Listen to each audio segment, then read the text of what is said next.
ఇంకా నక్సలైట్లు అడవిలో ఉండాల్సినటువంటి అవసరం ఇంకా ఉందా?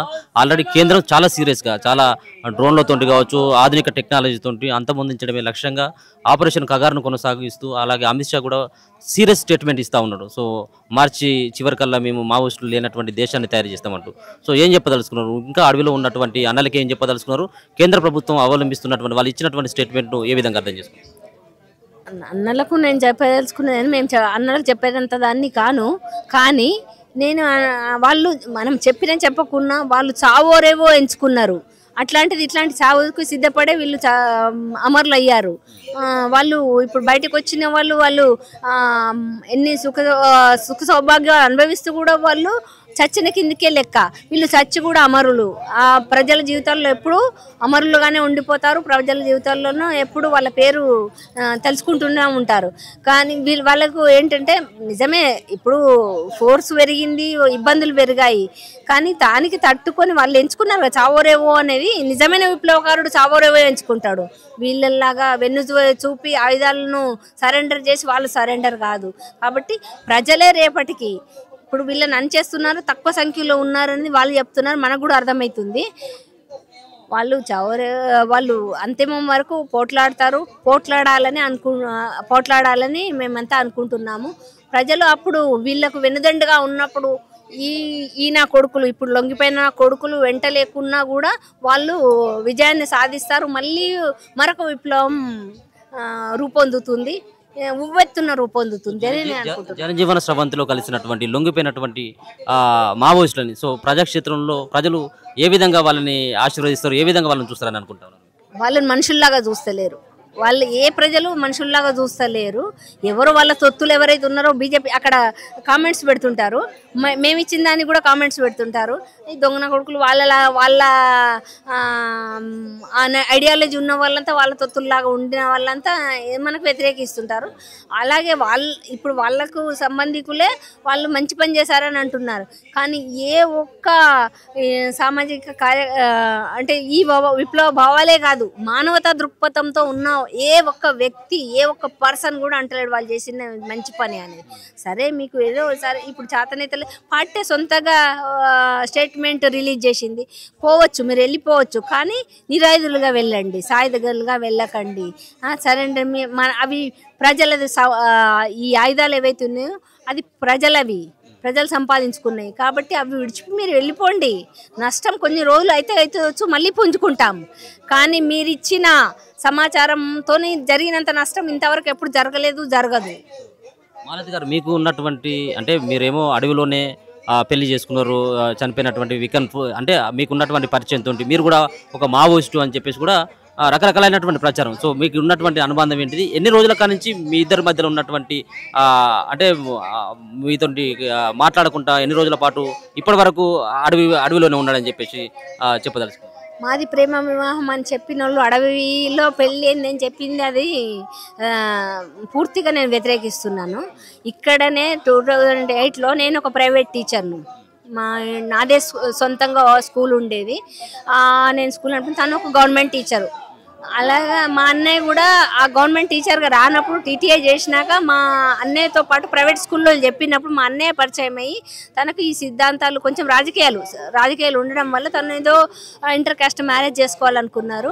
మా అన్నయ్య మా ఇంటికి వచ్చేవారు. కానీ తన గురించి నాకేం తెలియదు. కానీ మా అన్నయ్యకి ఏంటంటే మా అన్నయ్య కూడా తెలియదు ఈయన పార్టీకి కొంచెము పార్టీ సాహిత్యం బాగా చదివేవాళ్ళు, అంతకన్నా పార్టీలు పనిచేసేవాళ్ళు కాదు. ఎందుకంటే చేస్తే అన్ని డిగ్రీలు పుచ్చుకునేవారు కాదు, టీచర్ జాబు చేసేవారు కాదు. అయితే అప్పుడు వచ్చినప్పుడు మా అన్నయ్యతో పరిచయం అండి. నేను పెళ్లి చేసుకోవాలి, అతను అక్కడ జాబ్ చేస్తున్నప్పుడు భోజనానికి కష్టమవుతున్నప్పుడు నేను పెళ్లి చేసుకోవాలని నిర్ణయించుకొని అన్నయ్య వాళ్ళని అడిగితే అన్నయ్య వాళ్ళు కూడా తను టాలెంట్, తన నిజాయితీ, తన వాక్చాతుర్యం చూసి అన్నయ్య సరే అన్నారు. నాకు కూడా ఫస్ట్ నుండి ఒకటి ఉండే కట్నం గురించి. అప్పుడు బాగా సినిమాలు అవి వచ్చేటి. నాకు రాజకీయాలు ఏం లేవండి, నిజం చెప్తున్నాను.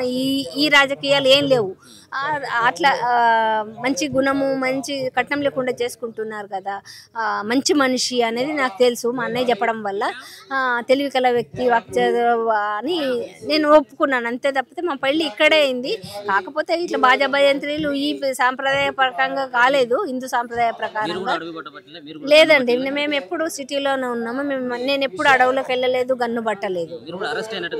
అరెస్ట్ అదే చెప్పాను కదా, 2008లో తాను స్పోక్మెన్గా పార్టీ స్పోక్మెన్గా ఎజెడ్సీ ఉన్నారు.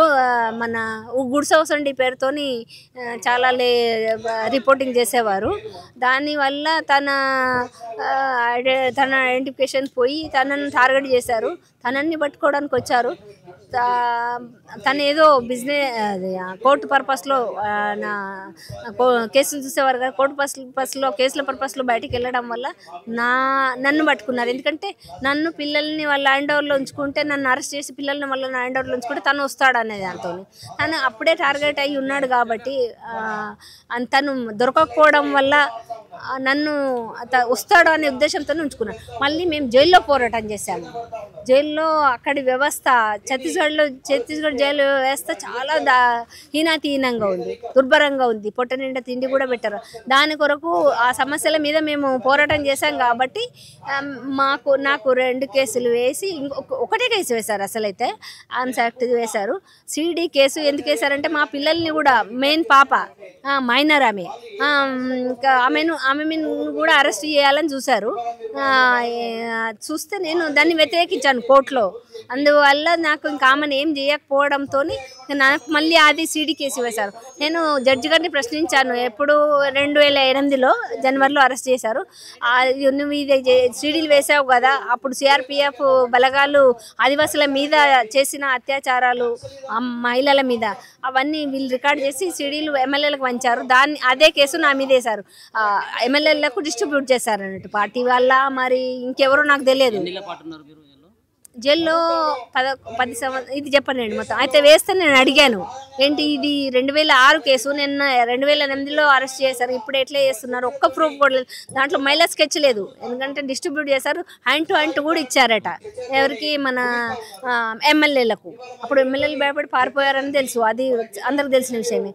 అయితే దాంట్లో నేను లేకున్నా ఎలాగ, ఒక మహిళ లేకున్నా నా మీద ఎలాగ చేస్తారంటే అని నేను జడ్జిని క్వశ్చన్ చేశాను. చేస్తే లేదు తీసుకోండి అని అన్నారు.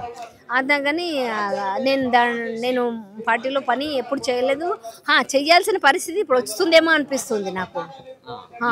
ఇప్పుడు అనిపిస్తుంది నాకు, ఇన్ని అత్యాచారాలు, ఇంత కోర్టు కూడా, న్యాయ వ్యవస్థ కూడా, చట్టం కూడా మొత్తం ఏకపక్షంగా ఉంటుంది. న్యాయం అనేది లేదు. మేము దాంట్లో ఇప్పుడు మేము ఒక సంఘటన ఏంటంటే, మేము డెడ్ బాడీని చూడడానికి వెళ్ళినప్పుడు మేము 6 సభ్యులం వెళ్ళాం. మా కుటుంబ సభ్యుల, మా అక్క పిల్లలు, వాళ్ళు వెళ్తే వాళ్ళ మా దగ్గర ఉన్న ఫోన్స్ తీసుకున్నారు. మరి మేము మాటలతో చెప్పింది నమ్మాలి కదా, మీరు చెప్పింది నమ్ముతామా? అందుకే కేసు డిస్మిస్. ఒక సాధారణ కేసు చెప్తున్నానండి, చూడండి. ఒక సాధారణ ఒక ఫ్యాక్టరీ కార్మికుడు మాకు సరైన వేతనం కావాలని ఆ కోర్టు దగ్గరికి వెళ్తే, ఆ కోర్టు ఆ కార్మికుని పక్షంగా మాట్లాడుతుంటే ఏమంటుండంటే అక్కడి కోర్టు, ఇది అంటే నేను ఇవ్వాలా శాలరీస్, నేను ఎప్పుడైనా చిన్న ఇప్పించాలా, నేను ఎప్పుడైనా అట్లా చేశానా, డిస్మిస్. ఇదేంటండి? ఇదేం న్యాయం? అసలు ఇదేం న్యాయము? చూద్దాము, నిజంగానే ఇవ్వకపోతే ఆలోచిద్దాము అని మీరు డేట్ ఇవ్వాలి. కానీ ఒక్కసారి విని డిస్మిస్. మాది కూడా అలాగే డిస్మిస్.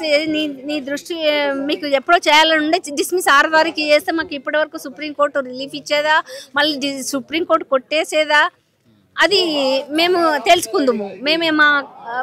ఏదో మేము అనుభవించుదాము. కానీ మీరు అట్లా చేయకుండా 6 నాడు వాయిదా వేసి, మళ్ళీ సిల్లీ క్వశ్చన్స్ వేసి 6 నాడు వాయిదా వేసి, 13 నాడు కూడా వేయకుండా 14 నాడు హియరింగ్ చేయించి, మళ్ళీ 15 నాడు ఈవినింగ్ ఇంకా మళ్ళీ మాకు ఆప్షన్ లేకుండా అట్లా తీర్పుని ఇవ్వడము. మళ్ళీ మేము అప్పటికి మళ్ళీ సెలవులు, దీపావళి సెలవులు రావడము, అట్లా డిలే చేయడంలో వాళ్ళదే చెయ్యి. ఇప్పుడు రామచంద్రారెడ్డి గారికి మీ ఫ్యామిలీకి కమ్యూనికేషన్ కట్ అయిపోయి ఎన్నేళ్ళు అవుతావు? 18 సంవత్సరాలు అవుతుందండి. 2008 జనవరిలో 7 తారీఖు నాడు తను బిజినెస్ 2008 జనవరి 7కు తను ఇంట్లో నుండి కోర్టు కేసు పర్పస్ వెళ్ళారు. 21కి నేను అరెస్ట్ అయ్యాను. తనకు తెలిసింది 7 కాదండి 9 తారీఖు వెళ్ళాను. అయితే అప్పటి నుండి మా కాంటాక్ట్స్లో పిల్లలతో కానీ మా అక్కతో కానీ చూడడానికి కానీ ఏ సంబంధించినటువంటి వాటికి ఫోన్లో చాలా ఇబ్బంది పడ్డారు. పిల్లల్ని మా అన్నయ్యకు కానీ మా అత్తమ్మకు కానీ హ్యాండ్ ఓవర్ చేయడంలో కూడా కోర్టు చాలా ఇబ్బంది పెట్టింది. అయినా మా అన్నయ్య అక్కలు అందరూ చాలా, మా అత్తమ్మ కూడా చాలా పోరాటం చేసి పిల్లల్ని తెచ్చుకున్నారు. ఒక 3 సంవత్సరాల వాళ్ళు ఇంక వచ్చి నుండి కష్టాలే పడుతున్నానండి. ఎన్ని కష్టాలు పడ్డా కానీ అప్పుడు లొంగిపోయిన వ్యక్తి, ఇంతకుముందు కొన్ని ఆఫర్లు వచ్చాయి మాకు లొంగిపోమనండి అని, కానీ అది మామూలుగా ప్రభుత్వాలు మాట్లాడుతున్న మాటలు కాబట్టి మేమంతా కానీ ఎస్ఐబి వాళ్ళు కూడా వచ్చి అడిగారు అనేది మాకు మొన్ననే తెలుస్తుంది. ఇంటికి వచ్చి ఎస్ఐబి వాళ్ళు లొంగిపోండి మేము వాళ్ళని చుట్టుముట్టాము అనేది ఇంటి వాళ్ళకి చెప్పారు. ఆ సమాచారం మాకు అందకపోవడం, ఒకవేళ అందితే వెంటనే వాళ్ళు వచ్చి ఆ చెప్పిన మాట మాకు చెప్తే మేము వెంటనే పౌరకుల సంఘాలు కానీ మేము కానీ దానికి వ్యతిరేకంగా స్టేట్మెంట్లు ఇచ్చి ధర్నాలు చేసి మేము కాపాడుకునేవాళ్ళం. అంటే ప్రాణాలతో కాపాడుకునేవాళ్ళం. భలే కోర్టులో వేసి జైల్లో పెట్టేసినా పర్వాలేదు, ఏదో బతికున్నాడు అనేది. ఇంతవరకు కూడా 18 సంవత్సరాల నుండి కూడా తను బయట ఉన్నా కూడా మేము ఒక్కటి సంతృప్తి ఏంటంటే బతికే ఉన్నాడు, ఎక్కడైనా ఉండండి చల్లగా బతకని. ఆయన చేసేది న్యాయ పోరాటం, ప్రజల బలహీన వర్గాల పట్ల ఆయన పోరాటం చేస్తున్నది న్యాయమే. నాకంత పార్టీ రాజకీయాలు అంతా తెలియకున్నా కూడా మేము అదే అనుకునేది. చివరిగా మీరు ఆ బాడీని చూసిన తర్వాత, మీ భర్త గారి బాడీ చూసిన తర్వాత దుఃఖం వస్తుందా? ఒక పక్కన ప్రజల పక్షాన పోరాడి 18 సంవత్సరాలు మీ కుటుంబాన్ని దూరం పెట్టుకున్నటువంటి ఆ డెడ్ బాడీని చూసిన తర్వాత ఏమనిపిస్తా ఉన్నది? ఒక ప్రౌడ్గా ఫీల్ అవుతా ఉన్నారా, దుఃఖంగా ఉందా? దుఃఖము ఏ కుటుంబ సభ్యులకు, అది కూడా తన సహచరిని నాకు ఉండదా, కన్న పిల్లలకు ఉండదా? కానీ మేము దుఃఖాన్ని పక్కన పెట్టుకొని మేము న్యాయ పోరాటం కొరకు ఆయన 18 సంవత్సరాలుగా అప్పుడే వెళ్ళాడు. అతను అండర్ గ్రౌండ్ అయిందంటే అప్పుడే తప్పనిసరి పరిస్థితుల్లో, లేకపోతే ఆయన సిటీలోనే ఉండేవాడు. దానికి న్యాయం కల్పించాలని మేము లాస్ట్ వరకు పోరాడుతూనే ఉంటాము. మరొకసారి అడుగుతా ఉన్నాను, ఇప్పుడు లొంగిపోయినటువంటి మావోయిస్టులకి లొంగిపోవాలని చెప్పేసి అనుకున్నటువంటి వాళ్ళకి ఏం చెప్తారు? అది కూడా ఒక కుట్రపూరితమైన తన నంబర్లు ఇవ్వడము, మాకు కాల్ ఎవరైతే లొంగిపోవాలనుకుంటున్నారో కాల్ ద్వారా కాంటాక్ట్ చేయండి అంటున్నారు. అంటే వాళ్ళు లోపల నుండే కాంటాక్ట్ చేస్తే మంచి స్ట్రెస్ చేసి పోయి పట్టుకుందామని అదొక వీళ్ళ కుట్రపూరితమైన అనేది, అది కూడా ఒక కుట్రనే. ఎక్కడ నుండి వాళ్ళ దగ్గర, ఇప్పుడు వీళ్ళ దగ్గర కూడా వీళ్ళు అంత మంచి మీడియా కూడా ఆడినది, మీడియా పౌర హక్కుల సంఘాలు అంటున్నారు. వాళ్ళకి అంత మంచి డ్రెస్సులు, అంత మంచి సెల్ ఫోన్లు, అంత మంచి గన్నులు ఎక్కడి నుండి వచ్చాయి? వాళ్ళు ఏవైతే సరెండర్ చేస్తున్నారో అంత అని ఎక్కడి నుండి వచ్చాయి? అన్ని వీళ్ళు ఇచ్చినే. సరే, ఓ సంవత్సరం పాటుగా వీళ్ళ భార్యను ఫస్ట్ పంపించి అప్పుడే ఒక మాట చెప్పకుండానే చెప్పేశాడు మల్లోజులో కూడా వస్తున్నాడు అని. అప్పటి నుండే సన్నద్ధాలు జరుగుతున్నాయి. అప్పటి నుండే వీళ్ళకు అన్ని ఏర్పాట్లు చేస్తున్నారు, ఏమి ఇబ్బందులు లేకుండా, అటు సైడ్ ఫోర్స్ పోకుండా చేస్తున్నారు. అది కాబట్టి ఇది అందుకే మాకు ఎంత దుఃఖం ఉన్నా కూడా మేము న్యాయ పోరాటం చేయించాలని వాళ్ళు చేస్తున్న. వీళ్ళు ఇప్పుడు అంటున్నది ఏది, మేమేదో ఎట్లా చేస్తారండి? వాళ్ళ దగ్గర సెల్ ఫోన్స్ ఉన్నాయా మీకు ఫోన్ చేయడానికి? తెలుసు ఆ విషయం మీకు. ఒకవేళ ఒకరిద్దరి దగ్గర ఎవరి దగ్గర ఉన్నా కూడా చేస్తే ఇప్పటి రోజుల్లో చేసే పరిస్థితే ఉందా? మరి ఎట్లా అంటారు అంటే స్ట్రెస్ చేసి దాని ద్వారా ఎక్కడనో దాక్కున్నారు, వీళ్ళు తెలియని చోట్ల దాక్కున్నారు. కాబట్టి అట్లా వాళ్ళని స్ట్రెస్ చేసి మిగతా వాళ్ళని కూడా సరెండర్ చేసి వాళ్ళ తలల మీద ఉన్న వేలలు వీళ్ళు కాజేసి ఇంకా 100 సంవత్సరాలు బతుకుదామా అని అనుకుంటున్నారు. కానీ అది కూడా ఒక కుట్రనే అంటారు. ఫోన్ నంబర్లు ఇవ్వడం కూడా